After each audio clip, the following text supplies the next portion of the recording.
Doctor Sen BJP Tripura প্রদেশের উদ্যোগে আজ 1 ডিসেম্বর 2024 আইজিএম নার্সিং কলেজের অডিটোরিয়ামে এক স্বেচ্ছায় রক্তদান শিবিরের আয়োজন করা হয়েছে। উক্ত শিবিরে প্রধান অতিথি এবং উদ্বোধক হিসেবে উপস্থিত ছিলেন রাজ্যের মাননীয় মুখ্যমন্ত্রী প্রো ডক্টর মানিক সাহা মহোদয়। দর্শনে বিশেষ অতিথি হিসেবে উপস্থিত ছিলেন মাননীয় রাজ্যসভার সাংসদ শ্রীযুক্ত রাজীব ভট্টাচার্য মহাশয় এবং আগরতলা পৌর নিগমের মাননীয় মেয়র শ্রীযুক্ত দীপক মজুমদার মহাশয়। উপস্থিত চিকিৎসকরা জানিয়েছেন, সামাজিক দায়বদ্ধতার ন্যায় আজ এই স্বেচ্ছায় রক্তদান শিবিরের আয়োজন করা হয়েছে।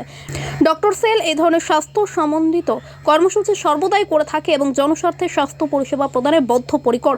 রাজ্যের 8টি জেলা থেকে ডক্টর সেলের চিকিৎসকরা এই রক্তদান শিবিরে বিশাল উৎসাহ উদ্দীপনার সাথে অংশগ্রহণ করেছেন। বিজেপি ডক্টর সেলের এই শিবিরে অনেক দূর দূরান্ত থেকে চিকিৎসকদের ব্যাপক সাড়া ও সমাগম পরিলক্ষিত হয়েছে। শিবিরে প্রায় 105 জন চিকিৎসক স্বেচ্ছায় রক্তদানে তাদের ইচ্ছা প্রকাশ করেছেন। ডক্টর সেল আমাদের 2016তে আমরা এই ডক্টর সেল এখানে তৈরি করি এবং প্রথমে এখানে আমাদের স্টেট লেভেলে সেটা শুরু করি, কনভেনার, কো কনভেনার এবং আমাদের যে পার্টির যে নির্দেশ অনুসারে মেম্বার্স এবং ডিস্ট্রিক্ট লেভেল পর্যন্ত আমরা সেটাকে আমরা প্রসারিত করি। ডক্টর সেলে যেহেতু এটা একটা পার্টির একটা উইং, সেখানে সরকারি কর্মচারীরা কিন্তু বেশিরভাগই আমাদের ত্রিপুরা রাজ্যে ডক্টরসরা কিন্তু কোনো না কোনোভাবে সরকারি চাকরি করে। তো সেই কারণে একটু সমস্যা হয় যে যারা অলরেডি সরকারি চাকরিতে আছে তাদের ইচ্ছা আছে ডক্টর সেলে জয়েন করার জন্য, কিন্তু এইসব প্রবলেম থাকাতে অনেকে ডাইরেক্টলি জয়েন করতে পারে।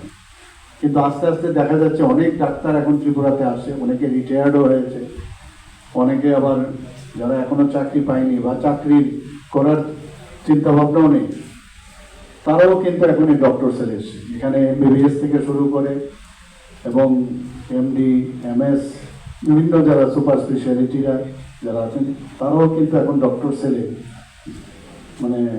অনেকে বিভিন্ন অনুষ্ঠানে ওনারা আসেন। আমি দেখেছি এখানে যারা হোমিওপ্যাথিক, আয়ুর্বেদিক এবং অন্যান্য বিষয়ে যারা ডাক্তারি পাশ করেছেন তারাও ডক্টর সেলের মধ্যে এসে যোগদান করেছেন।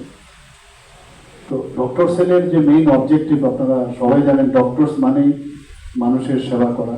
বিভিন্ন শারীরিক সমস্যা, মানসিক সমস্যা, এই ধরনের সমস্যা হলে তাকে এই সমাজে ঠিক রাখাটাই ডাক্তারদের কাজ। এবং ব্যুরো রিপোর্ট, জীবন বার্তা, ত্রিপুরা।